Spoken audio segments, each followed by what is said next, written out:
My name is Mark Riley, and I am a pharmacist. I own a pharmacy, and I'm director of the Arkansas Pharmacists Association. I've done about 130 of these presentations to about 130 employers in total. And what we've seen is an awareness once we've been able to explain the other side of the story. Now, two things for you as employers, we need to define for you to understand this. One is average wholesale price. The best way to describe AWP, or average wholesale price, is it's like the manufacturer's suggested retail price on an automobile. It's not the number you pay, but it is the number that everything's figured from in brand drugs. It's consistently figured from. Now, on the other side, we have here MAC, or maximum allowable cost. Because AWP, or average wholesale price, was not an accurate number in generic drugs, you might have 5 generic drugs that had the same MAC, and one cost $5 $100 and $110 and $120 and $150 and $175. There's really no relation. That's a whole development in that industry from back in the late 70s and early 80s. But the point is that payers, whether they're employers, insurance companies, Medicaid programs, whoever paid for prescription drugs, finally came to the conclusion, look, we can't really use AWP in generic drugs. There's no relevance there. So we're just going to make our own list and call it maximum allowable cost. And in its simplest form, it means this. No matter what you paid for the drug, we know about what the market is. We're going to set a number, 20 cents, 30 cents, 40 cents, and that's the most we're going to pay for that drug. You go get it from any generic manufacturer you want to, but we're not paying you more than whatever that number is. And so that's how MACs work, and so it's important to understand that.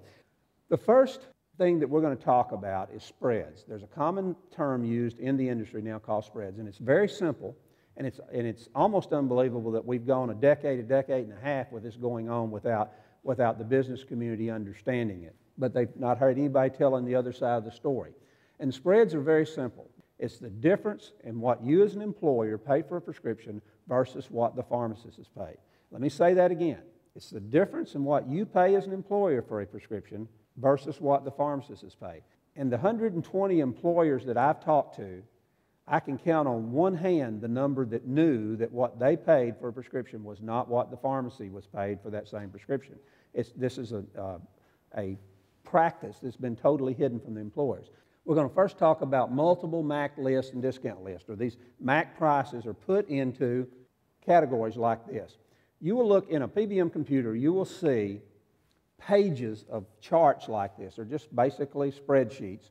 And down the left column will be the drugs. I just put A, B, C, and D, but you will literally have all the drugs that come generically in a list. That list may be 1,200, 1,400, 1,500, 1,600 drugs, all the MAC drugs that are out there. Now, with each one of those drugs, there's a set of pricing information. Understand the pricing information is per unit, per tablet, per capsule, per milliliter, whatever the unit of the drug being in question is. You see the horizontal rows by each drug, and if you'll notice, the numbers get larger. And this is just a representative sample. The vertical columns are called schedules, and employers, payers, whoever the payer is through the PBM will be chosen and put in some schedule. Pharmacies are generally paid in specific pharmacy schedules, which will be on the left edge of this spreadsheet. And so this process is so simple, let's don't confuse it.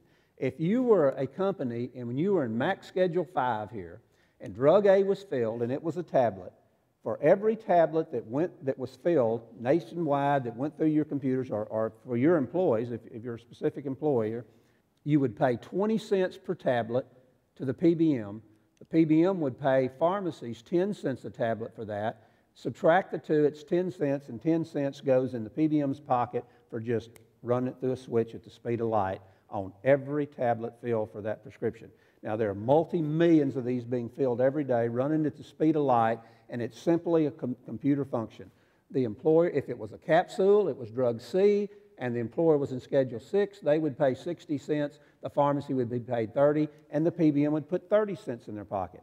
So there isn't a specific amount they make on each prescription. It's simply a function of the math that we're going to see in the next slide, and that is how much the difference is, how many tablets are used, capsules are used, what the difference between the two numbers are.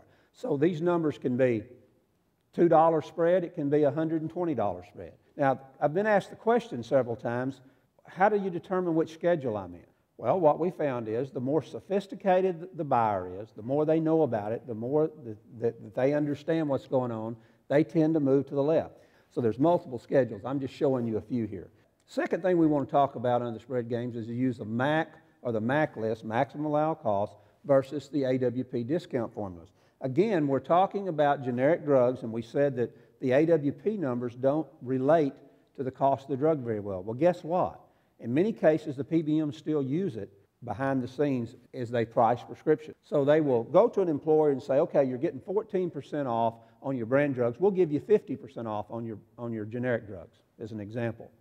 Well, let's see what happens. I took this drug, I just called it Drug A. It was roughly based on alprazolam a couple of years ago when I put this together. I picked one of the strengths. But what we did was we found a drug that had about an $80 per 100 tablet AWP, 80 cents a tablet was the average wholesale price. Actual cost of that was about 8 cents a tablet. Wasn't expensive at all. It was about a tenth of what the AWP was. Pharmacies were set at a MAC of about 12 cents. We looked at a few contracts, so there was a little bit of buying in this for the pharmacy side. And understand that when as employers, you need to know that when you talk about a $2 fee, pharmacies don't live on $2 fees. You know, cost of dispensing surveys show that pharmacists have to make about $10 a prescription to stay open. And so, you know, there has to be some money on the buying side averaged across the prescriptions. But the contracts we looked at showed an average of about a 12-cent MAC. There was an employer rate of about AWP minus 50%. So let's just look at the simple math. Again, you just plug the numbers into the equation then. The MAC was 12 cents, so the pharmacy, and I used 100 tablets to keep the math simple. 12 cents times 100 tablets, so the pharmacy would be paid $12 on the cost side, plus a $2 dispensing fee, a total of $14. Just remember that number, $14. Well, let's look and see what the employer paid.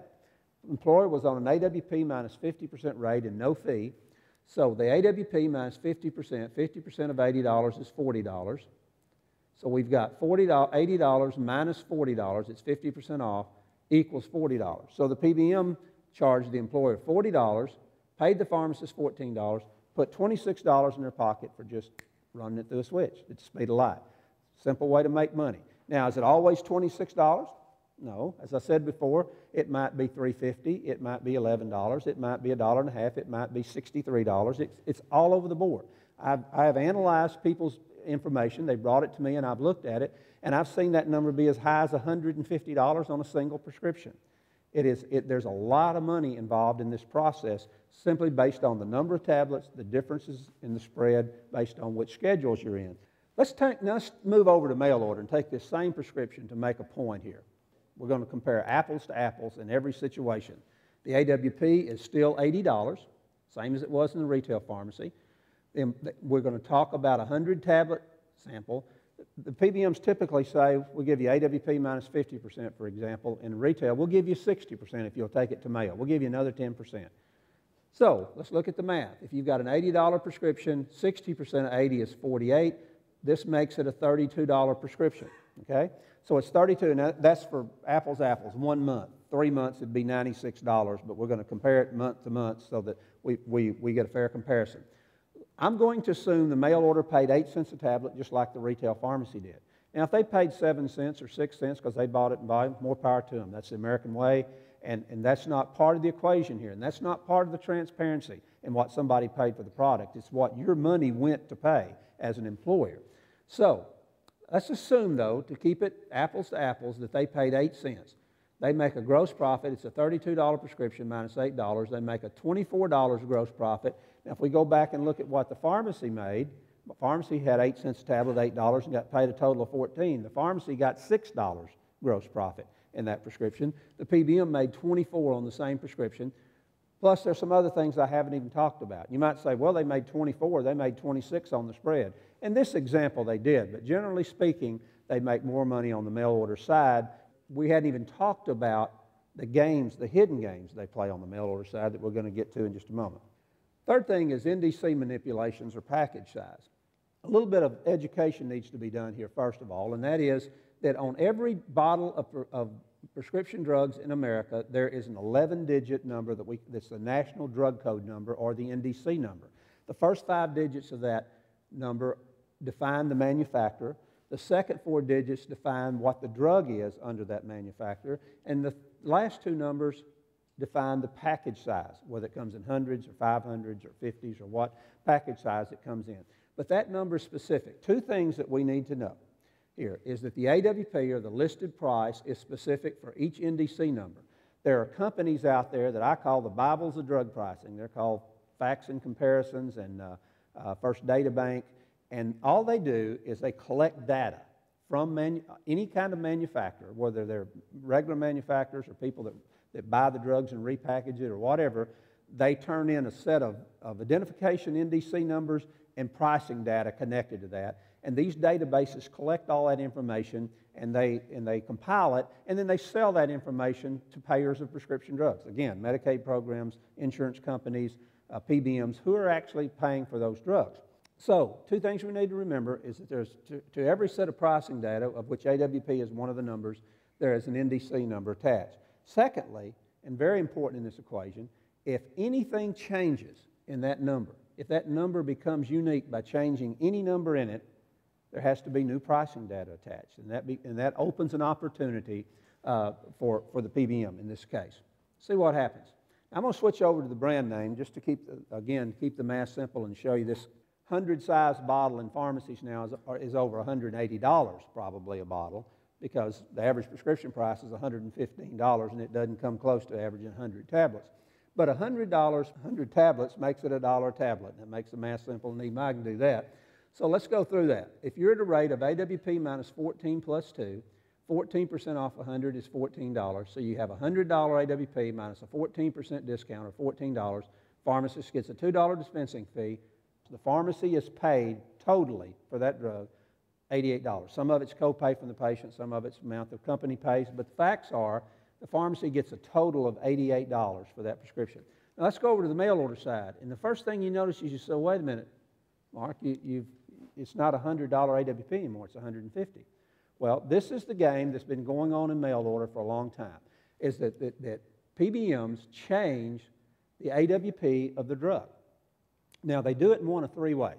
Either they go directly to the manufacturer, and when they go directly to the manufacturer, they say, you make this product in hundreds and 500s. We would like to buy 50,000, 100,000, whatever, tablets from you for use in our mail order, and we want you to package them in 250s or 125s or 72s or whatever number works for them for whatever reason. What happens when you change the package size?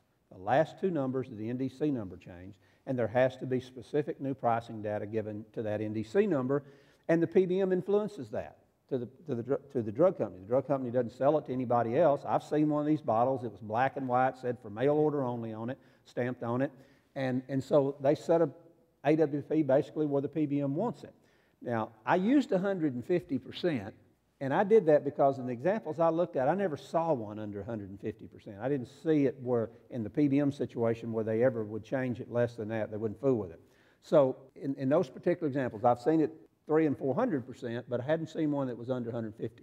So if you just do the math, 150, now the AWP is 150, you've got a 20% discount in mail, so 20% of 150 is 30, 150 minus 30, no fee, and now you've paid $120 for an $88 prescription. A couple other ways it's done. I said the first way was directly from the manufacturer, through repackaging companies who buy the drug in bulk, and then they repackage it and sell it to whoever, and the AWPs are established. We've got people at the wheel. We've taken the Visa and MasterCards of prescription drugs and we've handed them the industry.